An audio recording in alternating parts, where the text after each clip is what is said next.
like I understand that you need more time to get ready. I get that. It makes sense to me. Okay, we look at this stage. We don't even have hair to take care of. You know what I mean? For us, it's shower, brush your teeth, put pants, shirt, and you're out. You know, I get Well, it. that's for you. That's for you two bald guys. I still have hair. Yeah. Okay. But still, I mean, you're not gonna spend an hour fixing your hair. You know what I mean? You're gonna run your fingers through your hair, and that's it. You're done. But I just don't understand. It's like that. Okay, I'll give you an example. There's Wait, a what are you're talking about time now, or is it the concept I of time, think or just being late all the time? yeah, no, but I think it comes in like this bundle where it's like you know where you have to be, you know how long you need to get ready. Do you understand how far it is? And then if you have all those components, how do you not understand how early you need to start preparing yourself? And I don't care. You need 5 hours. Take 5 hours. I don't care. As long as we make it at 11 o'clock at the baptism or at 1 o'clock at the wedding or wherever we have to be, we're invited for dinner or whatever at 6. How can you be leaving your house at 6? Like it doesn't make sense to me. This is definitely a question for Chris, because that was Chris's life for a long time. Chris, just to say something, Chris. Always. No, Chris would tell us to pick him up at 7. That's when he would get up to take a shower. it's true. It's true. Say it, George. You'd be outside honking. I've improved a lot. You have. Yeah. You've come leaps and bounds, but you were the worst I've ever known.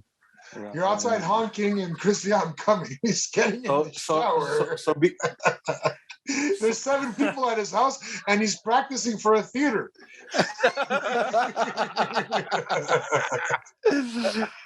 Okay, since you prefaced the question with that, George, let me try and answer what goes on in Joanna's mind. Okay, exactly. He's very well suited for this. I kind of understand it. Okay, I think number one is that you just don't care. Okay, it's like you couldn't care less if you're late or not. So that's one. No, I'm just saying the person who was late. Oh, okay, yeah. Was not punctual. It's not a priority. It's I don't care. Like I don't care if I'm 15 minutes late. Then the logical explanation to that is, you know what? By the time everyone comes, that first 15, 20 minutes, I don't want to be the first. I don't want to be the first guy to be there and be a loser. Yeah. So there's that. And then there's the, you know what? I'll be ready when I feel good enough, and I look good enough to leave the house. So it's not about time. It's about comfort. It's about, you know what I mean? So it's, that's what I'm telling you. It's not a concept of time. Here's the thing. If it was a general thing, I'd raise my hands up and say, look, I don't know what it is. But because I've seen my wife get ready, spot on. Like if it's for anything work related, it's like bam, bam, bam. Let's go. We're done. This prepare. The kids are all ready to go. Like everything is clockwork. Yeah. My wife has even tried to convince me sometimes that going early is not a good thing. So wait. So I'm telling you. So in your house, you're the problem. I used to be. Right. Look, I'm pretty punctual right now. The last 5-6 years, I've been very, very punctual. Yeah. But I understand now because my wife is not. But she's very punctual at work. Work is number one priority. Yeah. She'll never be late. Everything else is leisure. Everything else is like, you know what? I don't need the stress. I see that. You know what I mean? Man, it like for me, if it's constant, it used to. That's how it still does, but it used to too. Like, and I think I've told you guys this before. When I met Joanna, and I would probably go as far as to bet that it still exists in her brain, that reality, where she thinks that going from, well, back in the day, she used to live in Candiac, so whatever. Now we live in Brossard. She needs 15 minutes to go anywhere. She has this belief that 15 minutes, don't worry about it, 15 minutes. And she doesn't get it. That's 15 minutes it takes us just to put the girls in their seats and back out of the driveway. That's 15 minutes right there. We lost just there. She's talking about the driving time. Why do you feel you have to ruin it? What do you mean? Because when someone tells me, come over at 6 and it's 6:15 and we're backing out of the driveway, I feel uncomfortable. I'm like, what the hell? By the way, George, apparently, I don't know this. Yeah. Apparently there's this rule that if somebody invites you at 6 o'clock, you should never show up 6 o'clock. You should always show up 10 to 20 minutes later.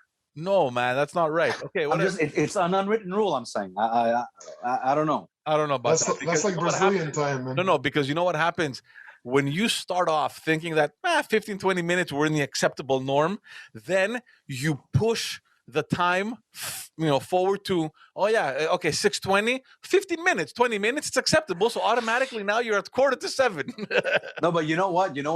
You're not really penalized if you're late, and you're not compensated if you're early. I tell my kid today, if you're not 5 minutes early, you're late. So I've kind of brainwashed that into him. Yeah. Okay. So it's good to be early. It's good to be on time. It's good to like make sure that you have enough time in case something goes wrong. But think about it. If it's not a priority, if it's not your graduation, if you're not giving a speech, if it's not work, and who cares if you're 25 minutes late at a barbecue? No, I understand what you're saying. For me, it's just the principle that you're invited at a certain time. I get the 5-10 minutes. Anything could happen. You're probably going around looking for parking or whatever. You know what I mean? Let's put a buffer of 10 minutes, 15 at most. You know what I mean? But you can't fucking show up at 7. Like you're invited at 6 and 7, and it's like, don't worry about it. Nothing's happening. It bothers me, dude. It fucking bothers me. And it's like, you know what? Yeah. George, I just figured out, I think why. Well, now I'm always on time, or at least I try to be. But why in my teens I wasn't? Yeah. You know why? Why? Because my parents were always on fucking time.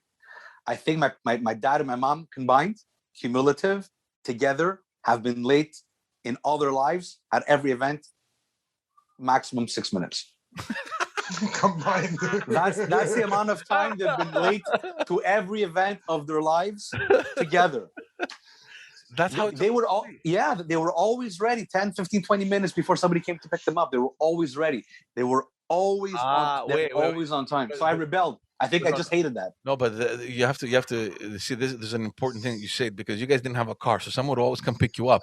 So that's embarrassing when you know someone's coming to pick you up and you're not ready at the door when that person comes. It's humiliating. Like the guy's picking. No, but even if we take a bus, I remember. No, but the bus is not a problem. The bus is not a problem. The bus, because it's your responsibility to be where you have to be.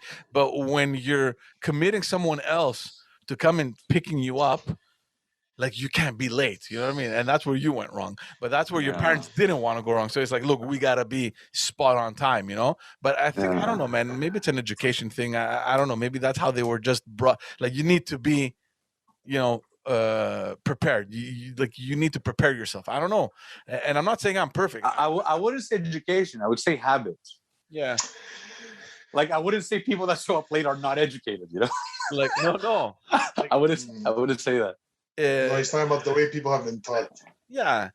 Okay, raised, brought up. Yeah. See, I what's happened to me, I was always punctual, and I feel like now, because you're fucked up now. Oh, dude, I'm the complete opposite. I'm not only you. You know who else? Yeah.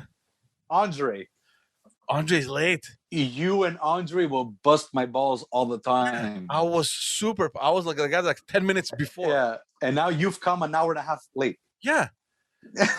But I have no choice, man. This is the reality that I'm living with. It's like, what do you want me to do? Leave everyone here? Okay, take a cab. You know? No, it's fine, man. It's fine. I'm okay with it because I did it.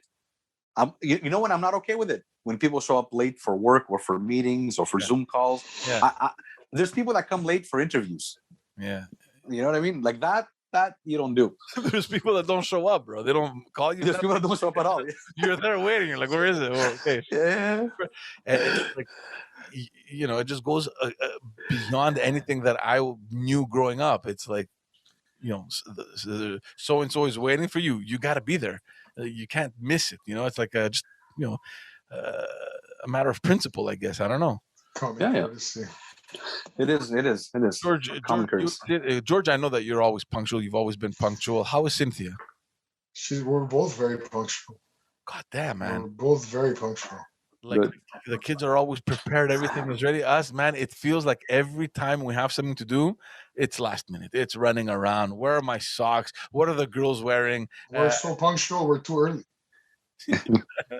We're so early that we get to places that I have to help the host cook.